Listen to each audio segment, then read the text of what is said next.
Action. We help community members tell their own stories by teaching them how to use different tools like cameras, voice recorders, and we also teach them editing as well. We have a team full of facilitators and educators who have worked with the industry and they've learned a lot through that. They're able to actually give insight to a lot of these different stories with a real professional lens. We believe that everyone in the community should be seen and heard, especially those who might not have access to a lot of the tools that we use. So we really strive to bring those access points to everybody in the community. Cut. Good job, guys. That was... Woohoo! I started drawing when I was probably age 4, and when I was age 10 was when I really started thinking that it could be something that I could do for the rest of my life. I was given the experience of writing a short little book with my own little illustrations in it. It's super basic, like little kid drawings with a story. Going into high school, I got introduced to drafting, digital art, graphic design, and logo design. I got more into just the different explorations of where I could go with it. Up until college, I was more into the studio arts, the oil painting, your general mediums, and my love for graphite really came out in that time.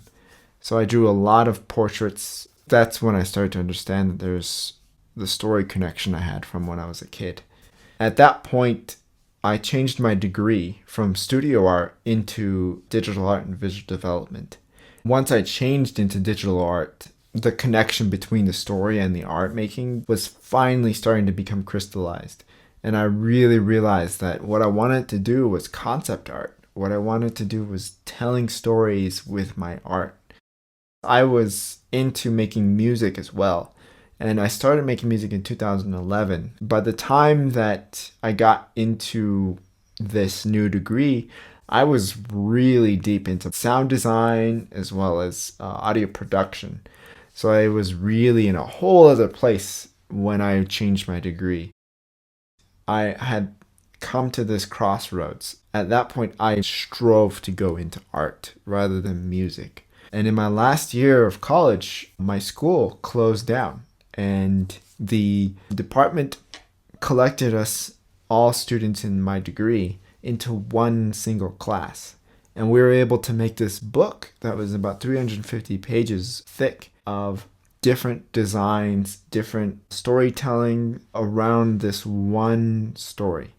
And that was called The Moons of Zahin. And this book was a way for us as students to be able to have a project that we could take part in on the different focuses that we wanted to be a part of as design artists or visual developers. We were mentored by a well-known concept artist named Stefan Martiner, a senior concept artist, so he's worked on all kinds of different projects. Marvel, to Star Wars, to Titan AE. There's so many different projects that he's worked on, and we were able to take that in during that process. We were headed by our teacher, Jacob Liquier, and he really got us to be in a good place with our portfolio. And so by the end of it, we had a professional portfolio that we could show to different studios. That's when I started to go into character design. Characters for me have always been a part of what I started off with. There's so much more within the person's culture, within the person's character, how they carry themselves, how and what they are expressing. And that, for me, was why I really wanted to study more about character design. Drawing from anatomy, then getting into clothing design and how to tell a story through the character's look, their silhouette. So for me, that is where I am right now. I've been working on a project of my own called The Vision of Taneth, which is a story about a young indigenous female warrior who was trained in a colonizing city-state to continue fighting for that city-state. And she learns of her indigeneity and understands that what she's been fighting for has been the thing that has stolen her away from her people. And she realizes this, and she begins an indigenous coalition which fights against this colonizing city-state and actually becomes this larger country that is completely united by the different indigenous people and the colonizers in this particular world. It's an in-depth story that I've been working on for the past 2 years, so there's a lot of different details in it. For me, my art has always been a way for me to understand my world around me.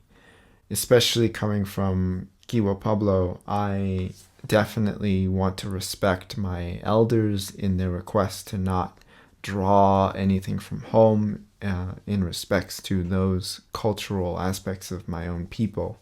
So what I've strived to do is to tell a story that has its own culture, has its own symbols and realities that I can design and actually create for, and give that experience of what it's like to be an indigenous person without really going into the exploitative aspects of storytelling that can sometimes arise within concept art.